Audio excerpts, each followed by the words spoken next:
Hello, good people of YouTube. Mountbatten here. And today, well, before we get going in today's video, I just want to apologize for any random noises you guys hear in the background. Today's the first day in like 2.5 weeks that it hasn't just been a torrential downpour.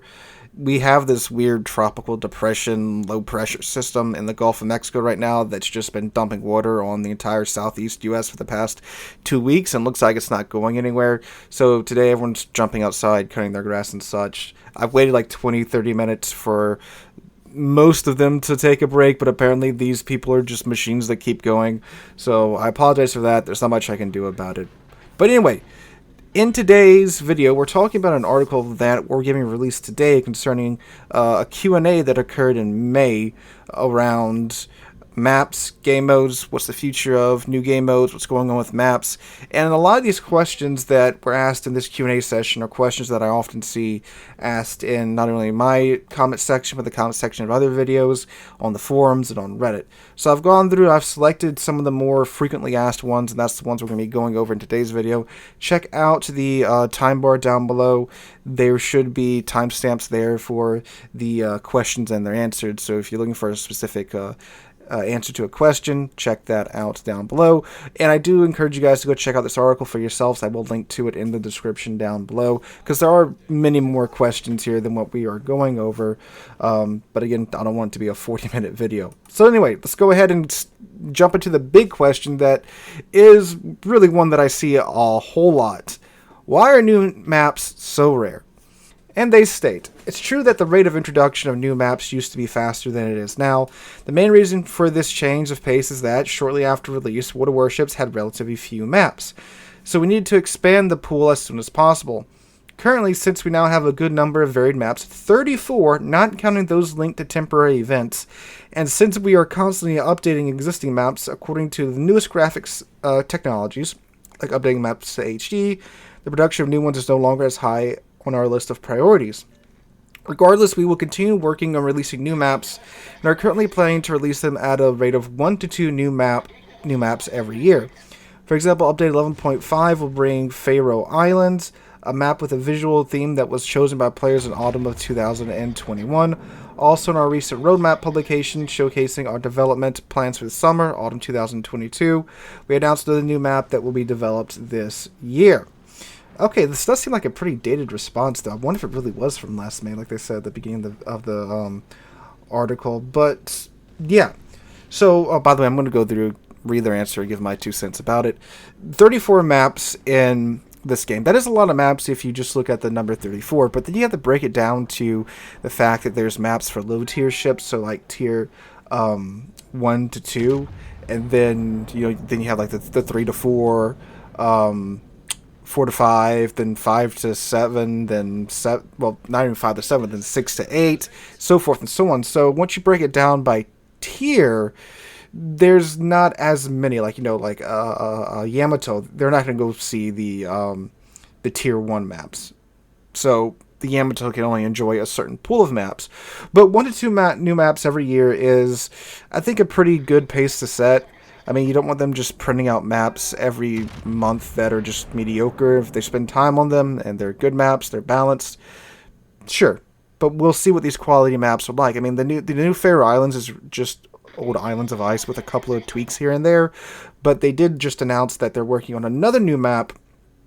And I forget what they said the name of it was, but it's even a whole new idea for a map for game maps.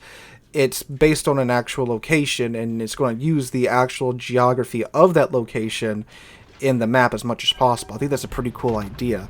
So we'll see what these maps look like when they start cranking out these maps 1 to 2 every year. If they're good quality maps, I would say the wait for a good quality, good, well-balanced map is most certainly worth it. Alright, so this is a much more recent question because this just got removed. Will Epicenter be reworked / reintroduced? So for those of you guys that don't know, they put Arms Race into random battles temporarily, and they removed Epicenter, which I don't think too many players cried about Epicenter being lost, but I mean, my 2 cents, it is still a game mode that worked. It didn't work fantastically well, but it was a functioning game mode. I don't think it necessarily had to be removed, but let's see what Wargaming says. From our point of view, the main issue with... Okay, Anakin. The main issue with the Epicenter is not the pace of the battles, but the fact that all 24 ships converge on one point. This in turn significantly lowers the variety of gameplay and increases the density of interactions between ships, making this game mode unsatisfactory for the majority of players.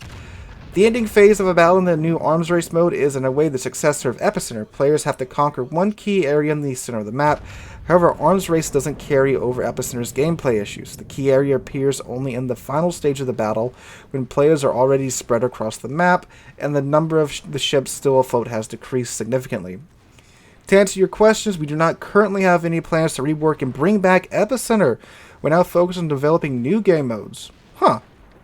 Okay, so fair point to them. I never really looked at Epicenter or Arms Race as like relatable. Sure, there is a key area in Arms Race, and there's several key areas in Epicenter, but there's one massive key area in Arms Race that, once you capture it, you're getting 10 points every tick. But in Epicenter, you have that, I think if you look at it, it's a little bit larger of an area if you combine all the 3 key areas in Epicenter. And of course, you get a certain amount of points per tick with those. But yeah, okay, I can see how they got there. But yeah, sure, okay, if they are working on new game modes to bring into random battles, okay. But it just seems weird that it is a game mode that did function. It wasn't anyone's favorite game mode. It did have quite a few issues, but I don't see why they had to be removed. I mean, again, I'm not sad that it's gone. It's just kind of like, it worked. If we going for more variety in random battles, you may want to keep it in until you have another replacement for it. But okay, so Epicenter's not coming back. They're going to replace it with another new game mode, and hopefully it's one we'll talk about here in a minute.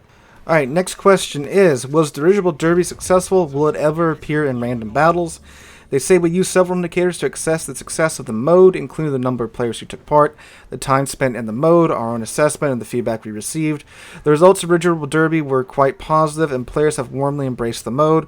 We are currently planning to bring it back to the main server as a temporary mode toward the end of the year, and if its second appearance is as successful as the first, we will definitely consider adding it to random battles in the future. Yeah, Dirigible Derby was a huge success. I really enjoyed it. They really knocked it out of the park with this one.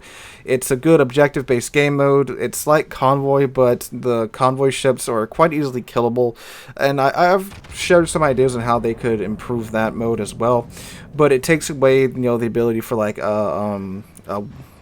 what's the tier 10 Pan-Asian DD, the Yu-Yang, to just charge it with its deep water torpedoes and reload boost, and then delete the entire convoy in one fell swoop.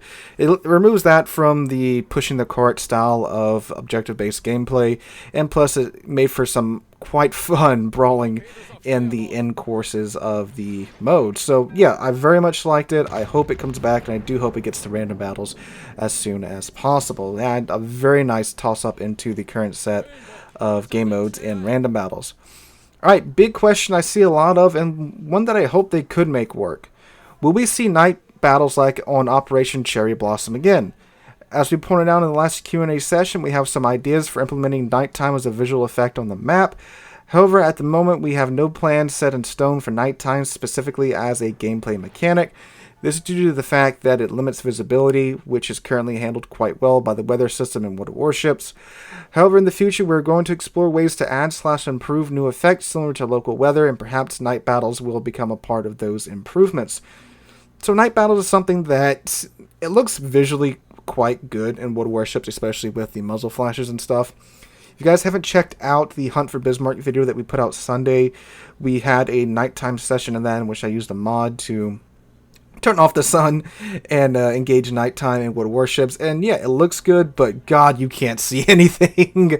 I mean, you are quite literally sighting muzzle flashes. And maybe, at the beginning of a battle or at the end of the battle, you could have that to where, like the battle was so long it went into the night, and now you're having to sight the muzzle flashes of the last remaining ships on the enemy team, and it could be a nice toss-up and give the losing team a chance to come together and maybe turn the match around. But again, like they say, it is something that is pretty hard to implement, and they'll try it from what it sounds like here, and I genuinely hope they do, because it does look quite good. I do think you could definitely do it in operations quite well, because it is just an operation you're fighting against bots. Speaking of operations, they ask here, are there any new operations planned? Anything for tiers 8, 9, and 10? And Wargaming responds with, this year we will return the previously withdrawn operations to the game. We plan not only to return them, but also make them, and the ones currently available, playable for different ship tiers. At first it will be tier 6 to 8 ships. At the same time, bot ships will not change, but they will get specific bonuses to their characteristics depending on the setup of the player team. If it goes well, in the future we will expand operations to higher ship tiers. For now, the feature is still in development, so unfortunately we cannot reveal all the details, but we will definitely share new information with you as soon as everything is ready. Stay tuned. As for new operations, we don't have any final plans yet. We will wait for the old operations to be released on the live server, and then we'll collect statistics and player feedback on all the upcoming changes to determine the fate of this battle type. If operations are popular with the players, there's a good chance we'll go back to creating new ones. Rather, the challenge for us is that in reality, naval battles took place far away from islands, and in creating the look of the map, we need to make sure that the islands and other objects on the maps, while fulfilling their gameplay functions, look organic and do not interfere with the atmosphere. That's a really odd last paragraph in the operations answer. But anyway, yeah. So that's cool. I think if they could make the current operations or the old ones work in tier 6 to 8 ships, that'll be quite good. It'll definitely be good for the players returning to these operations, because many of us have played these operations God knows how many times with our friends and such. But new operations are welcome, but like they say, there has to be significant player interest in these game modes in order for them to continue to make these type of game modes, because an operation is a pretty heavy investment. They have to make a map, they have to of course get the bots in there, get the script going and all that such. So if you guys want to see new operations, I would heavily recommend that you guys play the old ones once they return to the game. Alright. This one I thought was quite interesting. Could we have pickable spawn points before battle? They state adding the ability to choose a specific spawn would immediately lead to a number of problems, the most important of which would be an imbalance in the number of classes of ships on the other flank. Competition between players for grabbing certain spawn points will become a cause of conflict. This would lead to discomfort for players and have a negative impact on the quality of battles. Therefore, we have no plans to add such mechanics, at least in random battles. Now, here's the thing with spawn points. I find myself oftentimes, I spawn on a flank with, like, myself and, like, 2 other ships, and we go toward the cap that's nearest to us, and then in front of us, we have, like, 5 enemy ships that spawn there. Like, okay, if we can't choose our spawns, can the spawns at least be symmetrical? I'm pretty sure they're supposed to be, but in many cases with myself, I find that not really happening that much. And I know that the ships spawn there because it's in like a CV game and the planes fly over and there's 5 ships compared to our 3 ships that spawned on this flank. What the heck? So yeah, if they're not going to let us pick the spawns, it would be nice if they could, rein in these random things where, 3 ships spawn on the flank versus 5 ships spawning on the enemy side. And the good old question that always gets asked when anything about gameplay or game modes or maps get asked. Would it be possible to have larger maps with larger/more teams in random battles? Do you want to guess what they're going to say here, guys? The limit of maximum 12 players per team in our game is due to a number of factors, the main ones being balance and technical limitations. All ships in the game are initially balanced for exactly this maximum number of ships in battle. Changing the number of ships would lead to either an increase of fire density or to situations where the dynamics of the battle would be significantly reduced due to increased size of maps that would be necessary because, for example, even more time would be required to change flanks. That's true. Every additional ship in a battle increases the load on the server, therefore we do not plan to increase the number of ships in battle unless there's a clear gameplay need for this. Even if we hypothetically changed our approach and decide to increase the number of ships in a battle, this would require a significant change to many of our existing maps, which does not seem to be feasible. Redesigning maps would require moving and reshaping all the objects on that map, and that map would not look like itself anymore. It would therefore be easier to create new maps for larger team formats. Regarding creating new maps, we already have experience creating large maps such as the Polygon for the Big Hunt event. Therefore, in theory, creating a map specifically for large format battles is not a problem for a team. It would require approximately the same resources and time as creating any other map, creating visual style, placing islands, planning key areas and spawns, testing, etc. However, once again, we do not have any plans to act on this front at the moment. And that is the classic response, with a little bit more going into the map side of things that we always get when we ask for larger game modes. The game's made for 12v12, the ships are balanced for 12v12, and then we get back to like CBs and ranked when they throw carriers in battles with 6 or 7 ships, and it's like, hey, you said these carriers are designed for 12v12 battles where only one of them exists. Why are they being allowed in a 6v6 or 7v7 format? And once again, here is that response.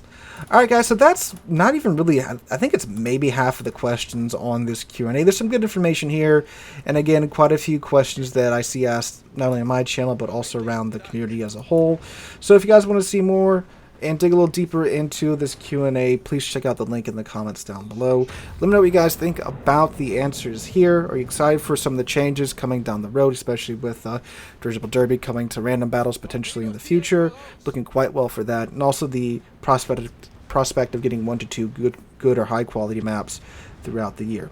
Again, let me know what you guys think in the comments down below. If you enjoyed the video, make sure to drop a like and subscribe to the channel. On the way to 40,000 subscribers, and I can't thank you guys enough for that.